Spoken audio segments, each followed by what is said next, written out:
Okay, for today's video, babatiin lang natin ngayon yung kapatid ko kasi hindi natin siya nabati kahapon. Birthday niya kasi kahapon, October 25. Ngayon, gusto ko lang batiin si Joanne ng happy birthday. And pasensya na kung wala ako ngayon sa birthday mo. Ngayon, lagi naman wala. Pero ayun, so gusto ko lang sabihin na proud na proud ako sa'yo. Mahal na mahal ka namin. Alam ko, medyo minsan hindi tayo nagkakaintindihan, nag-aaway tayo. Pero thankful pa din ako kasi ikaw yung naging kapatid ko.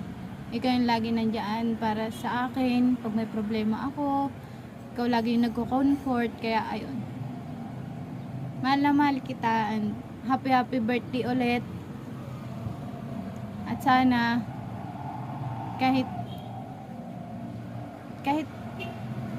hindi man tayo kompleto, hindi na tayo kompleto, sana maging matatag ka at lagi ka lang mag-pray. Ingatan mo lagi sarili mo. Mahal na mahal ko kayo ni Dave. Happy birthday. I love you.